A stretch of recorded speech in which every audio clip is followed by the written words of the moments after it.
Shalom, selamat pagi Bapak Ibu Saudara yang dikasihi Tuhan. Puji Tuhan, hari ini Tuhan menolong dan memberkati kita kembali menikmati hari yang baru dalam kasih setia-Nya. Bapak Ibu, mari kita berdoa sebelum kita bersama-sama merenungkan firman Tuhan dalam program Renungan Keluarga Kristen. Mari kita bersama berdoa. Bapa kami yang di sorga, terima kasih untuk kebaikan-Mu. Terima kasih untuk pertolongan-Mu. Kami bersyukur, kami memuji Tuhan. Kami agungkan Engkau, kami sembah Engkau ya Yesus Tuhan Raja kami. Pagi ini kami mau bersama belajar firman Tuhan. Kami bawa hidup kami, berbicaralah ya Tuhan. Tolonglah kami, pimpin dan urapi hamba-Mu bersama dengan umat-Mu di tempat masing-masing. Hari ini kami mau belajar firman-Mu. Demi nama Tuhan Yesus Kristus Allah kami yang hidup, kami berdoa. Amin. Bapak Ibu Saudara yang dikasihi oleh Tuhan, mari kita bersama-sama melanjutkan perikop renungan kita untuk mengetahui rahasia menikmati hari-hari baik. Bapak Ibu Saudara yang dikasihi oleh Tuhan, rahasia menikmati hari-hari baik. Yang berikutnya kita akan bersama belajar bagaimana menikmati hari-hari yang baik. Padahal situasi di sekitar kita sedang tidak baik-baik saja. Yang berikutnya, hari ini kita akan bersama belajar rahasia menikmati hari-hari yang baik adalah hidup rendah hati. Hidup rendah hati dituliskan dalam bagian ayat yang ke-8. Bagian terakhir ya, setelah mengasihi saudara-saudara dan penyayang dan rendah hati. Saya lanjutkan dengan ayatnya yang ke-9. Dan janganlah membalas kejahatan dengan kejahatan atau caci maki dengan caci maki, tetapi sebaliknya hendaklah kamu memberkati, karena untuk itulah kamu dipanggil. Untuk apa? Yaitu untuk memperoleh berkat. Kita dipanggil untuk memperoleh berkat, untuk menikmati hari-hari baik. Berkat berbicara tentang damai sejahtera, tentang sukacita. Berkat adalah pernyataan dari kehadiran Tuhan, menyatakan tentang kasih setia Allah. Jadi sekalipun situasi atau keadaan sedang dalam tidak baik, ingat bagaimana penderitaan, penganiayaan sedang mengancam orang-orang percaya pada saat itu. Tuhan katakan kamu dipanggil untuk memperoleh berkat. Sebab dipanggil untuk memperoleh berkat, maka yang harus kita lakukan yang pertama adalah rendah hati. Berbicara tentang rendah hati, ini berkaitan dari perikop sebelumnya, pasal yang ketiga, ayat yang pertama sampai ayat yang ke-7.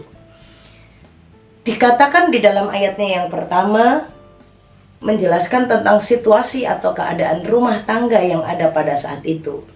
Bagaimana seorang perempuan, seorang istri harus tunduk kepada suaminya, supaya jika ada di antara mereka yang tidak taat kepada firman, mereka juga tanpa perkataan dimenangkan oleh kelakuan istrinya.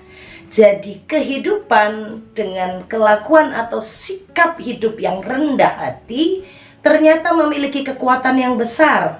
Maka diulangi lagi di dalam ayat yang ke-8 di pasal 3 ini. Harus hidup rendah hati, akhirnya hendaklah saudara-saudara hidup rendah hati. Karena jika ada di antara mereka yang tidak taat akan firman, dapat dimenangkan dengan kelakuan, dengan sikap hidup, dengan tindakan dari seorang yang mau tunduk. Demikian ya, seorang yang mau tunduk, seorang yang merendahkan hatinya, menunjukkan bagaimana sebenarnya seorang wanita itu tidak mudah untuk tunduk. Apalagi dikatakan kalau di sini jika di antara mereka tidak taat firman. Bapak Ibu bisa bayangkan jika di depan mata kita atau di sini kita bisa memperhatikan jika ada di antara mereka orang-orang yang tidak taat firman, bisa dimenangkan dengan sikap yang tunduk. Bagaimana mau tunduk kalau yang ditunduki adalah bukan orang yang taat firman? Kadang-kadang begitu. Karena kita lebih mudah berbuat baik, lebih mudah melakukan kebenaran jika rekan kita itu istilahnya seirama atau kita sefrekuensi, begitu ya. Tapi di sini dikatakan sekalipun kalau di antara mereka ada yang tidak taat firman. Bahasa sederhananya gini loh, kalau ada laki-laki, ada suami-suami di antara mereka itu yang tidak taat firman. Bukan tidak percaya, tapi tidak taat firman. Hidupnya tidak taat firman. Hei istri-istri, tunduklah kepada suami yang sedang tidak taat firman. Karena sikap yang tunduk itu bisa memenangkan. Bapak, ibu, saudara, ini sangat tidak mudah. Bagaimana perempuan akan mengagumi, menghormati laki-laki yang taat firman, yang hidup bijaksana, yang hidup patuh pada firman Tuhan, itu menjadi sesuatu yang berkekuatan bagi perempuan. Pemimpin layaknya haruslah orang yang taat firman, maka akan lebih mudah menghormati, maka akan lebih mudah untuk kita tunduk. Tapi jika tidak, ini bukan sesuatu yang mudah, maka ini menjadi penekanan kembali. Karena respon perempuan pada umumnya jika melihat orang yang tidak di dalam kebenaran, tidak melakukan firman, tidak taat kepada firman, jam doanya kendor, baca firmannya juga tidak menjadi contoh, hidup berbicaranya juga kasar, apa yang dilakukan gak ada yang patut diteladani, apa yang mau didengar, kalau itu hanya diomongkan saja tapi tidak pernah dilakukan, tidak mudah untuk tunduk. Tapi kata firman Tuhan, kalau kamu ingin menikmati hari-hari baik di rumah tanggamu, hei istri-istri, jika ada suamimu tidak taat pada firman, jangan banyak ngomong, jangan banyak bicara. Mulai hemat bicara, tahan diri untuk bicara, tapi menangkan dengan sikapmu yang rendah hati, tetap saja tunduk, sekalipun dia sedang tidak taat pada firman. Karena ketundukanmu itu memiliki kekuatan yang besar yang bisa memenangkan suami. Ini kata firman Tuhan. Mungkin ada yang bertanya sekarang, sampai kapan Bu? Saya sudah berdoa lebih banyak, saya sudah membaca firman lebih banyak. Ada sebuah tulisan yang sangat menggelitik, tapi bisa juga dipikirkan. Demikian, rumah tangga itu akan merasa lebih berat jika salah satu di antara pasangan merasa lebih bekerja keras, merasa lebih benar, merasa lebih lelah, merasa lebih capek, merasa semuanya kok saya. Itu akan terasa berat. Tapi mari kita belajar dari firman Tuhan ini. Saya mengaitkan dengan berbicara tentang kerendahan hati. Jadi marilah kita rendah hati dan jangan merasa kitalah yang paling lelah. Kaum ibu, jangan merasa kitalah yang paling lelah. Karena sebenarnya suami-suami juga bekerja keras. Suami-suami juga berjuang untuk hidup rumah tangga. Jangan merasa engkau paling capek. Jangan merasa engkau paling sibuk. Jangan merasa engkau yang paling. Karena saat engkau merasa yang paling, tidak ada hari-hari baik yang kau nikmati. Yang akan ada hanyalah perlawanan, perlawanan dan perlawanan. Rendahkanlah hatimu di hadapan Tuhan, dan itu engkau nyatakan dalam hidup rumah tanggamu. Demikian juga anak-anak.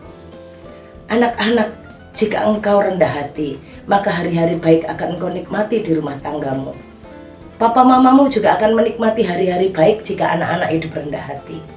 Kenapa? Kadang karena kecenderungan anak-anak sekarang lebih modern, lebih canggih, lebih merasa diri lebih pintar, lebih merasa sombong, maka tidak ada hati yang rendah hati kepada orang tua. Anak-anak mendongakkan kepala, menanduk orang tua. Anak-anak melawan perkataan orang tua, tidak ada ketundukan. Maka tidak ada menikmati hari-hari baik. Demikian juga, apa salahnya kalau orang tua juga hidup rendah hati? Untuk menikmati hari-hari baik, mari kita hidup rendah hati. Rendah hati bukan karena rekan kita, atau pasangan kita, atau anggota keluarga kita dalam keadaan yang sedang taat firman. Sekalipun mereka sedang tidak taat firman, jika di antara mereka ada yang tidak taat firman, tetap tunduklah, karena itu bisa memenangkan mereka. Tunduklah, bukan dengan banyak bicara, bukan dengan memberikan banyak pengajaran, karena sekarang ini pengajaran sudah cukup banyak, khotbah-khotbah online sangat banyak, bahkan aduh tulisan sudah nggak karu-karuan ya. Terlalu banyak, orang bisa membaca, orang bisa berpikir, dan kita tidak perlu mengajarkan lagi bagaimana yang sebenarnya. Tapi mari kita nyatakan dengan kerendahan hati. Ini sekali lagi tidak mudah, tapi mari kita belajar. Siapa ingin menikmati hari-hari baik, rendahkanlah hatimu. Yang kedua, kita belajar dari bagian ini. Rendahkan hatimu ini masih berkaitan dengan jangan membalas kejahatan dengan kejahatan. Di ayatnya yang ke-9.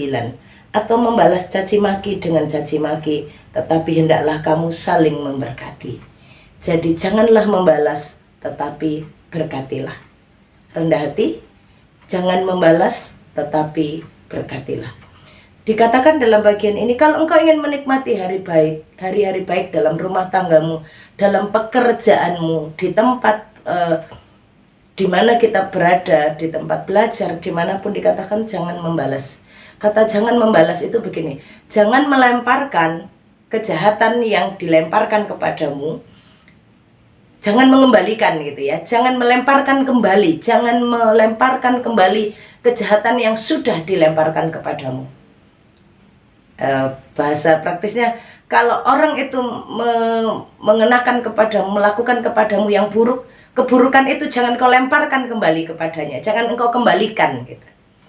Bahasa praktisnya, kalau engkau dicaci maki, kalau engkau dimarahi, jangan engkau kembalikan itu, terima saja. Kalimat ini mengingatkan bagaimana seorang percaya tidak membalas kejahatan dengan kejahatan, tidak membalas caci maki dengan caci maki. Ini berkaitan juga sebenarnya dengan yang pertama, pengekangan diri untuk hidup rendah hati. Tapi natur manusia, Bu, kalau dimarah-marahi terus, ya pengen juga marah. Emang hanya dia saja yang bisa marah? Saya juga bisa. Waduh, rasa ini meronta-ronta, Bapak Ibu. Emang dia saja yang bisa bentak? Aku juga bisa bentak. Bisa mengembalikan bentakan itu. Wah, bagian ini kembali mengingatkan, jangan engkau kembalikan apa yang sudah berikan kepadamu. Apa yang orang sudah lakukan, baik itu caci maki, baik itu kejahatan, jangan. Karena dengan mengembalikannya, yang ada bukan kebaikan. Jangan lekas membalas, jangan membalas, jangan mengembalikan. Caci maki, kalau engkau dicaci maki, diam, jangan kembalikan. Kalau engkau diperlakukan jahat, kalau engkau dikata-katai kasar, ingat, ada Tuhan yang memperhatikan kita. Menangkanlah dengan kerendahan hati kita. Dan dikatakan, justru kalau orang, kalau rekan kerjamu, kalau dalam kehidupan keluargamu ada yang berlaku jahat, tiap hari engkau dilempari kejahatan, tiap hari engkau dilempari kekasaran, dikatakan dalam bagian ini, berkatilah. Berkatilah, tetapi sebaliknya, hendaklah kamu berikan berkat kepadanya. Jadi kita harus aktif. Hendaklah kamu memberikan berkat kepadanya. Berkat apa? Berkat doa-doa kita. Berikan berkat Tuhan, berkati dia. Tuhan beri dia kesehatan. Tuhan tolong dia. Kalau dia punya pergumulan, Tuhan jawab dia. Tuhan kalau dia sakit, sembuhkan dia. Bapak Ibu, ini adalah trik. Ini adalah cara. Ini adalah tips yang Tuhan berikan untuk setiap kita melalui firman Tuhan ini. Siapa ingin menikmati hari-hari baik? Jika ada orang melemparkan kejahatan kepadamu, berikanlah kepadanya berkat Tuhan. Berikanlah kepadanya doa berkat. Berikanlah berkat kepadanya. Kalau ada orang mencaci maki kamu, memberikan kata-kata cacian, berikanlah kata-kata berkat. Berikanlah kata-kata berkat. Maka hari-hari baik akan kita nikmati. Siapapun di antara kita, jika di antara kita ada orang yang tidak taat kepada firman, bagaimana kita bisa menikmati hari-hari baik? Kita tidak tinggal dengan orang-orang yang sefrekuensi dengan kita. Mari kita belajar bersama Tuhan katakan hari-hari baik akan menjadi bagian dari orang-orang yang hidup rendah hati, dari orang-orang yang hidup tidak membalas kejahatan tetapi memberkati. Tuhan menolong kita semuanya untuk menikmati hari-hari baik hari ini. Mari kita berdoa. Tuhan Yesus, terima kasih untuk firman-Mu. Tolong kami dan berkati kami untuk melakukannya. Kami mau menikmati hari baik ini di keluarga kami, di rumah tangga kami, di pekerjaan kami, di sekolah kami, di mana kami berada. Kami mau menikmati hari-hari baik di dalam perjalanan kami pergi pulang. Tuhan menolong kami. Berkati kami ya Allah, di dalam nama Tuhan Yesus. Bapak Ibu Saudara, arahkan hatimu kepada Tuhan dan terimalah berkat-Nya. Tuhan memberkati engkau dan melindungi engkau. Tuhan menyinari engkau dengan wajah-Nya dan beri engkau kasih karunia. Tuhan menghadapkan wajah-Nya kepadamu dan beri engkau damai sejahtera. Amin. Shalom, Tuhan Yesus memberkati Bapak Ibu Saudara sekalian. Selamat menikmati hari-hari baik di dalam Tuhan Yesus.